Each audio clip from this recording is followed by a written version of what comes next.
आप में से बहुत लोग ये बात जानकर हैरान हो जाओगे कि जापान की ओसाका यूनिवर्सिटी के साइंटिस्ट ने एक नया एक्सपेरिमेंट किया जहां पर उन्होंने एक सेल लिया जिससे हार्ट मसल को दोबारा से रीजनरेट करके देखा, जो कि हुआ। तो उन्होंने हार्ट की एक छोटी सी मसल को दोबारा से रीजनरेट कर लिया था, जिससे वो कह रहे हैं कि आने वाले टाइम में हार्ट ट्रांसप्लांट की ज़रूरत ही नहीं पड़ा करेगी। मान लो कि अगर कोई सेल डैमेज हो गया है हार्ट का, तो वहाँ पर हार्ट ट्रांसप्लांट को प्रायोरिटी ना दे के वो सेल ट्रांसप्लांट को प्रायोरिटी देंगे, जिससे कि होगा क्या कि वो हार्ट की जो मसल डैमेज हो चुकी है वो दोबारा से रिकवर कर जाएगी और नई मसल ग्रो कर जाएगी। यहाँ पर बहुत ही रेयर चांस होगा हार्ट ट्रांसप्लांट का, वो भी तब जब हार्ट बिल्कुल ही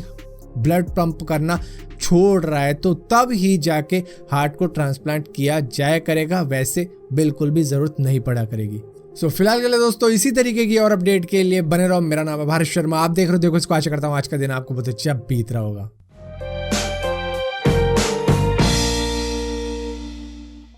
आप में से बहुत लोग इमोजीज को यूज करते होंगे, लेकिन अभी तक आपने दो ही टाइप के इमोजीज देखे होंगे, जिसमें अगर बात की जाए जेंडर की तो मेल फीमेल जेंडर ही हुआ करता था। लेकिन जेंडर न्यूट्रलिटी को लेते हुए अब नए जेंडर के भी इमोजीज आपको देखने को मिल जाएंगे, जैसे कि ट्रांसजेंडर के इमोजीज देखने को मिल जाएंगे। और इसी के साथ साथ ये जो LGBT कम्युनिटी होती है, इनके भी ग्रुप्स के अब इमोजीज जल्द ही आपको देखने को मिलेंगे। आप में से बहुत लोगों को मालूम होगा कि अवस्थ नाम के एंटीवायरस ने कई लाखों लोगों की जो ब्राउजिंग हिस्ट्री थी उसको सेल कर दिया, बेसिकली यूजर डाटा को सेल कर दिया, जहां पर उन्होंने कहा था कि हमने पर्सनल इंफॉर्मेशन को नहीं बेचा है। तो यहाँ पर ये जो काम किया जा रहा था वो दरअसल एक्सटेंशन और कई चीज़ों के द्वारा किया जा रहा था, जहाँ पर अब अवस्थ ने कहा है कि हम अपनी उन सब्सिडरी को बंद ही कर रहे हैं जिन्होंने यूजर के डाटा को बेच दिया कुछ मिलियंस $US के लिए। इसी के साथ साथ डिज्नीलैंड ने भी एक अनाउंसमेंट करी है कि एवेंजर्स कैंपस में हम बहुत ही जल्द आपको 2020 के समर में स्पाइडरमैन उछलता कूदता दिखाएंगे, जहां पर वो सारे ही स्टंट कर रहा होगा जैसे आपने फिल्मों में देखे होंगे। अब देखोगे आप अपनी आंखों से अपने सामने। और इसी के साथ साथ कहा तो ये भी जा रहा है कि एवेंजर्स के जो कई कैरेक्टर हैं जो उछल कूद करते हैं, उनको भी इसी तरीके से आगे चल के दिखाया जा सकता है। वेस्टर्न कंट्रीज के अंदर हॉर्न बजाना रूड बिहेवियर माना जाता है, लेकिन इंडियंस को आदत होती है हॉर्न बजाने की। जहां पर रेड लाइट भी हो रखी होगी तो पीछे एक ना एक बंदा ऐसा जरूर होगा जो हॉर्न बजा रहा होगा, खाम खाम ही उसको लग रहा है पता नहीं कि ये जाम मेरे लिए ही लग रहा है, लेकिन जैसे ही ग्रीन लाइट होती है तब तो सारे ही हॉर्न बजाने चालू हो जाते हैं कि आगे वाला बढ़ा क्यों नहीं रहा, गाड़ी क्या दिक्कत हो गई, जबकि वो धीरे धीरे ही तो आगे बढ़ाएगा या एकदम से 150 की स्पीड पे निकल जाएगा। लेकिन होती है सब में ये आदत, जिसकी वजह से मुंबई को तो 2016 में नॉइजियस्ट सिटी का भी अवार्ड दे दिया गया था कि यहाँ पे सबसे ज्यादा शोर होता है। जिसके बाद में अब इस चीज को कम करने के लिए मुंबई ने एक नया तरीका निकाला है, जहां पर ट्रैफिक सिग्नल पे आपको कुछ ऐसे डेसिबल मीटर देखने को मिल जाएंगे, जहां पर अगर कोई हॉर्न बजाता है रेड लाइट पे भी तो 90 सेकंड उसका टाइम और बढ़ जाएगा, मतलब 90 सेकंड आपको और वेट करना पड़ जाएगा। तो यहाँ पर यही एक चीज निकाली है मुंबई ट्रैफिक पुलिस ने, जिससे कि ये जो एनोइंग हैबिट लगी हुई है लोगों को वो शायद कम हो जाए, जिसमें हॉर्न बजाते ही चले जाते हैं चाहे रेड लाइट हो या ग्रीन लाइट हो। अगर आपने मेरी पुरानी वीडियो देखी होगी तो आपको मालूम होगा कि यूरोपियन यूनियन एक फैसला लेने वाला था, जहां पर वो चाह रहा था कि दुनिया भर के मोबाइल मैन्युफैक्चरर के जो चार्जिंग पोर्ट हैं वो सेम ही होने चाहिए। यहाँ पर एप्पल कह रहा था कि ऐसा बिल्कुल भी नहीं होना चाहिए, हमारा लाइटनिंग पोर्ट हमारी आइडेंटिटी है, हमारी खासियत है और इसको चेंज नहीं किया जा सकता, जिसके लिए हम फाइट करेंगे। फाइट करने तो गए लेकिन उनकी फाइट वहीं धरी की धरी रह गई, क्योंकि यूरोपियन यूनियन के अंदर जब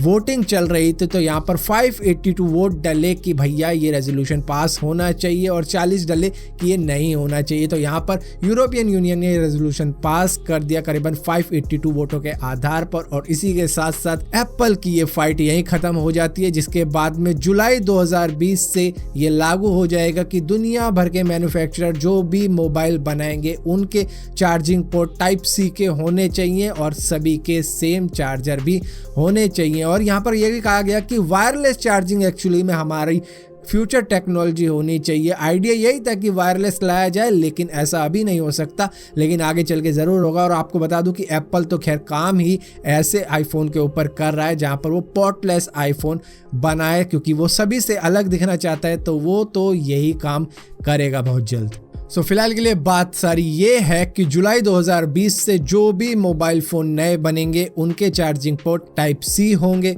और चार्जर भी दुनिया भर के एक से ही होंगे। आप में से बहुत से लोग ये बात एक्सपेक्ट कर रहे होंगे कि एपेक्स लेजेंड जल्द ही मोबाइल पे आ जानी चाहिए, लेकिन ये बता रहा है कि एपेक्स लेजेंड 2020 के एंड में या फिर 21 की शुरुआत में मोबाइल पर आ सकती है, लेकिन इससे पहले नहीं आ सकती। और इसी के साथ साथ ये बताया जा रहा था कि फॉर्ज नाम का एक नया लेजेंड शायद एपेक्स लेजेंड के 4th सीजन में देखने को मिल सकता है, लेकिन ऐसा नहीं हो रहा है। वहां पर ट्रेलर कुछ इस तरीके से दिखाया जा रहा है जहां पर रेवेनेंट नाम का एक नया लेजेंड एंट्री मारता है, जिसके बाद में वो मार्कस नाम के बंदे को मार देता है, जिसकी लड़की जो लोबा होती है, जो छोटी लड़की होती है, वो बस देखती ही रह जाती है अपने पिता को मरती हुई और अपनी मदर को मरते हुए। तो यहाँ पर इस ट्रेलर में तो कुछ ऐसे ही दिखाया जा रहा है कि रेवेनेंट नाम का एक नया लेजेंड एंट्री करेगा और शायद इसके बाद में अगले सीजन में जो लोबा नाम की लड़की है इसको दिखा दिया जाए रिवेंज लेते हुए, जहां पर इसकी एंट्री हो जाएगी जब ये बड़ी हो जाएगी 5th सीजन में, या फिर कुछ अलग भी हो सकता है। लेकिन मेरे हिसाब से जो स्टोरी दिखाई गई है एंड में कि जिस तरीके से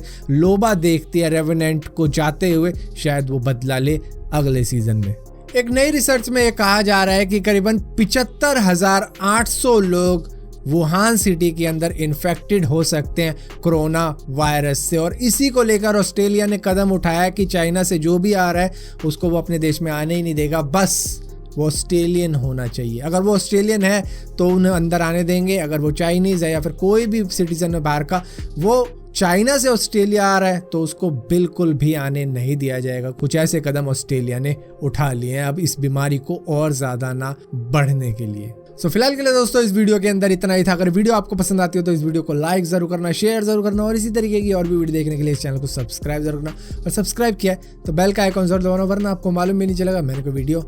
डाली भी है।